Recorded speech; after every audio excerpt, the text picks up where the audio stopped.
5 to 10 minutes strolling. But in the meantime, we're going to go ahead and start talking about cohabitation. Um, is the cow giving the milk away for free, or is she smart? Depends. If y'all in a relationship and it's been defined as a relationship, and y'all decide to make that decision together, then you're not giving away the milk for free. But Well, if those things have not been defined, you got one mooching, freeloading, trying to get a quick one and leave, he just well, getting the cow for free. He can the cow. so you've already expressed some of your thoughts on cohabitation, but what are the pros and cons, and under what conditions would you consider premarital cohabitation? Some pros are you save money if both of y'all are making money and y'all are both contributing to the funds. So the bills, True. everything as far as the rent and things of that nature, it takes away from that you know the separation of spending too much money. Y'all kind of bring it together as a collaborative pot. Um, you really get to know the person you're living with, and that could be a pro and a con. But I think like you get to know their habits, you get to know what they actually live like, and things of that nature. Um, because it, I mean, it's a lot of pros I could think about it, but those two I can think of right away. I think cons are sometimes when you want that time to yourself, you may not be able to get it. And shout out to Lindsay and Christy for walking past. They should have been on co-hosting with us, but we love them all the same. But some cons going back, I would say, like I said, um, that personal time that you may want to yourself, you may not be able to get it because y'all live in the same confines, you live in the same place. Um, if there is a disagreement, if you got your own place, that kind of goes with the first con. And like I said, that getting to know them, so that person gets really comfortable.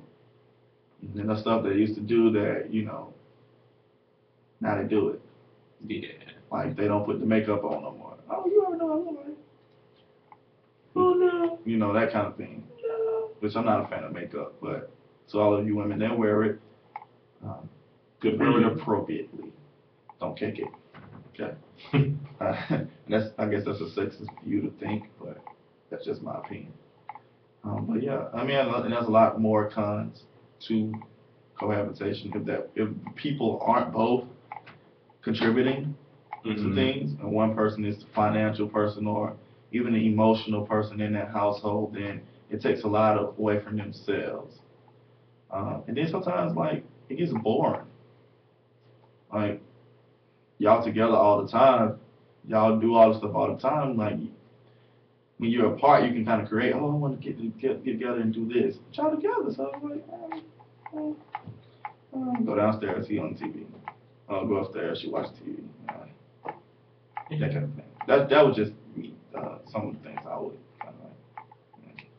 And you asked the third question. Oh, under what conditions would you consider cohabitating? I would say that right now I'm getting close to a transition phase to where I'm getting ready to graduate. Ideally, I would like to say in a situation where I had already engaged and proposed, and she had a ring on her finger. So that technically before we're married, I would rather move in after that.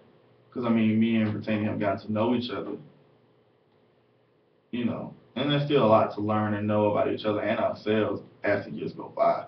But I think we have a healthy base for where if we do decide to move together. But I mean, financial restrictions, like I said, like if you have a little money, you have a little income, and you know that person has a house or apartment, and you would save a lot of money by just contributing, that makes more sense. And y'all are transitioning together. I think it makes more sense to cohabitate. But ideally, I would like to do it after I propose and she said yeah. That kind of thing. Cool beans. I definitely understand. I think I'll answer the questions myself as well. I think some of the pros, like you said, the financial benefits of not having to pay for two separate houses and two separate grocery bills and everything of that nature. I will say that being in a relationship, oftentimes you're still putting out the same amount of money because you may not pay for every meal yourself, but you might pay for every other meal for both people, and it's still the same amount of money. Right. So, hello, Mola.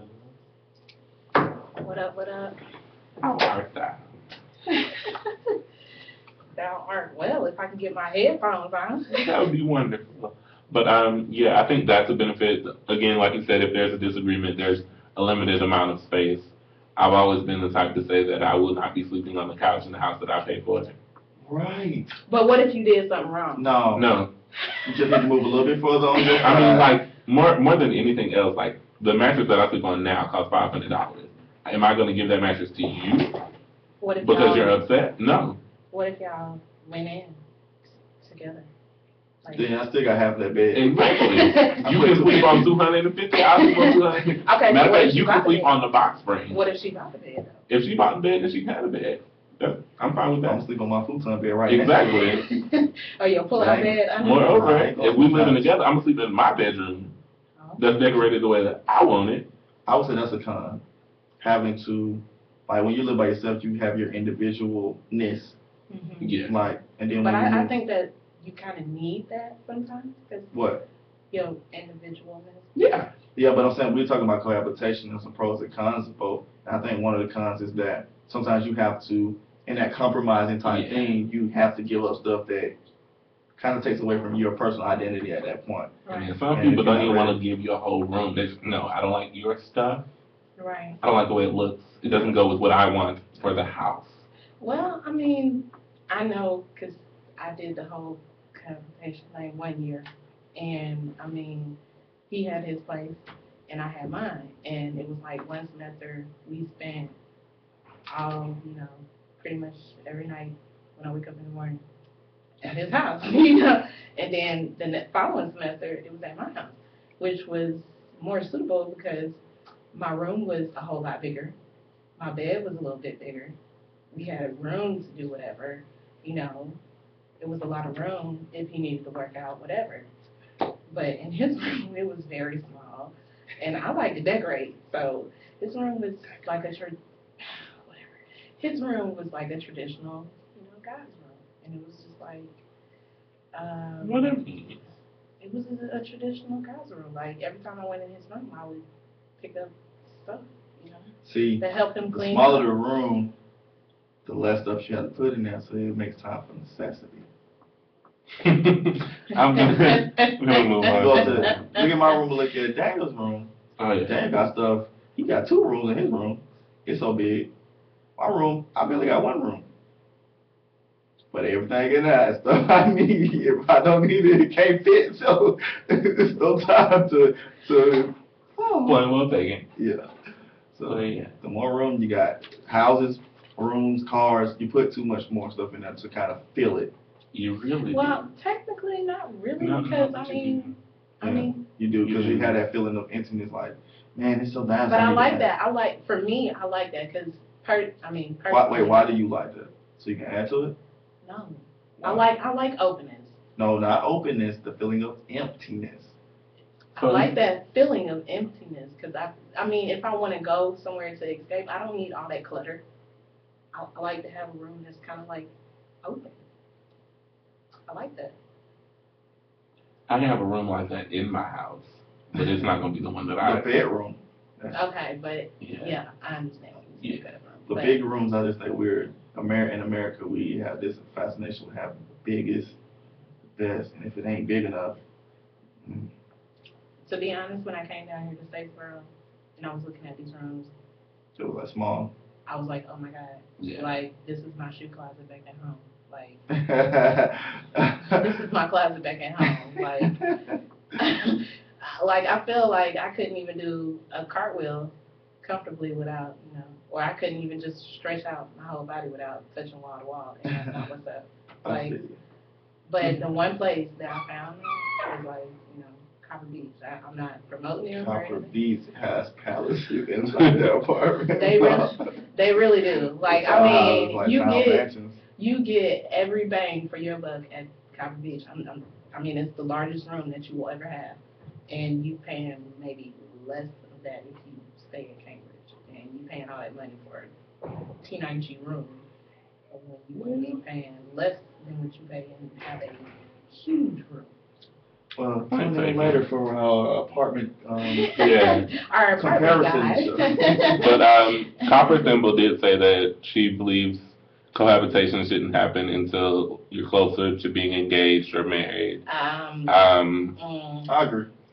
She thinks that distance makes the heart grow fonder, and overall it makes for a fantastic relationship. But when you get tired of each other, you can just go to your separate places.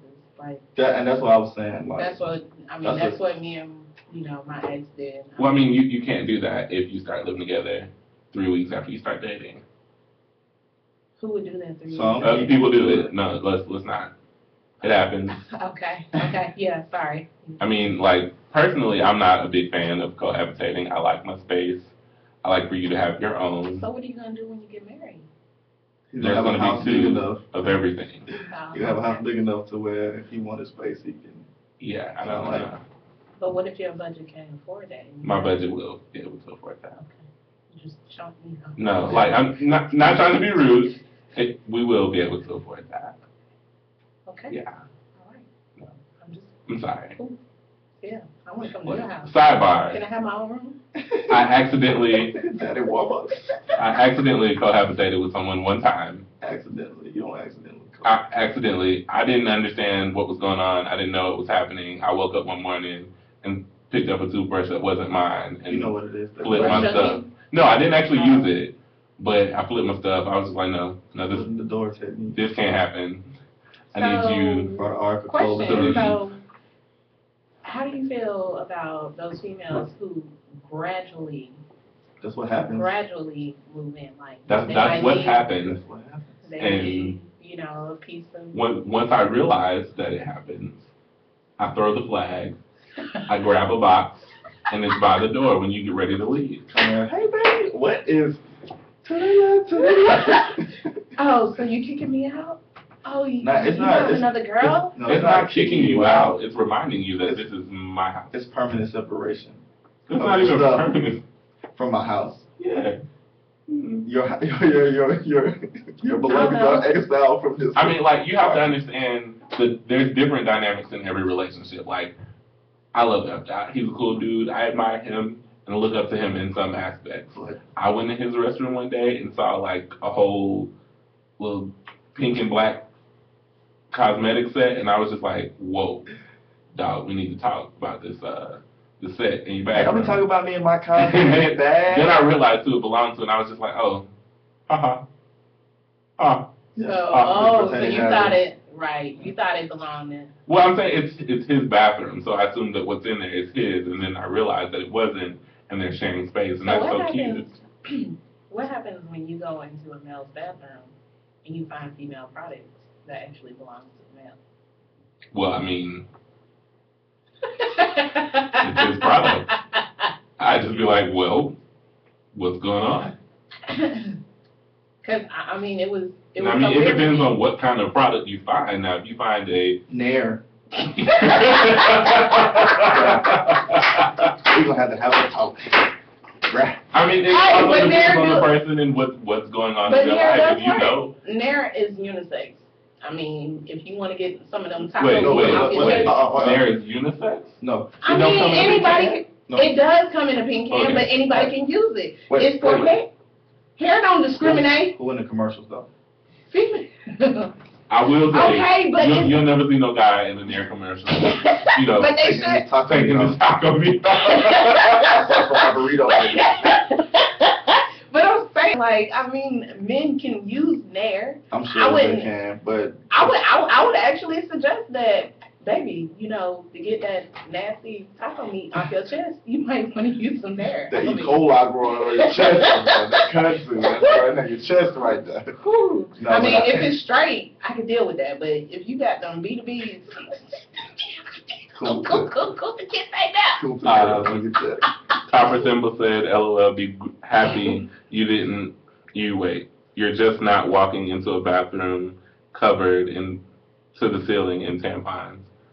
Sweetheart.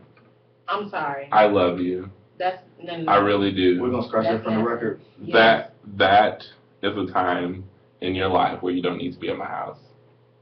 I'll come visit. Those are my feelings. Females who have that issue, because I know it. Shout out to Q walking by. Females who have that issue when you are at your man's house, and He should never know. I mean, I'm fine I mean, with it. He should never know. okay, and that's the whole maturity thing too, because a real man knows that every woman has to go through that, and some men are accepting of it, some are just like, hey, just But look, hit it's me up not. next week. But it's not accepting of it. Still saying I don't want to. I would rather you take that time for yourself at your house, Well, not mine. But Well, I'm see, saying, like, if it happens in the moment, Well, one, that's something you can't yeah, control. one you did say real man, so I'm a step out of my offended hat. Yeah. And I'm I sorry. will- no, it's okay. I'm sorry. It's okay. I'm just saying, like, if it happens in the moment, like, Yeah, I we mean, if it can't happens control in the it. moment, you can't control it, but what you can do is clean up after yourself and Of course. put it away. Of course. But also, I'm not. I know myself. I have an extremely sensitive nose. Got you. So when I walk in my bathroom, I can tell if something has just gone down. And I being clueless. Like, because of the experiences I've had in my life, like I used to be an RA, I had 35 minutes. parents and children walking all through my apartment. One lady asked if she could use the restroom. I was like, sure. we're I gonna went stop back in that there. story. We're gonna stop that story right And there. for that reason, ever since then, I don't know. If it's that time, please, I'll take you somewhere. I'll find something to clean up. If you need to use my restroom, I will give you everything you need to fix it so that I never know. Because it's just, that's not something that's Light acceptable. match. Something. Air freshener. Something. I don't know. Blowtorch. I mean,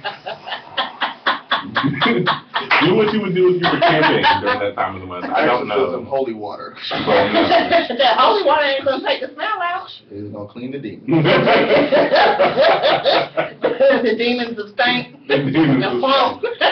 Well, No, you are not welcome in this. on that note, we're going to take a quick break, and then we're going to come back and talk about mental health in college for a little bit. Ooh, So this is the Love Below at 919 Buzz. I need you to, the mental health thing needs to be expanded so that it can be another show too. Okay. So maybe one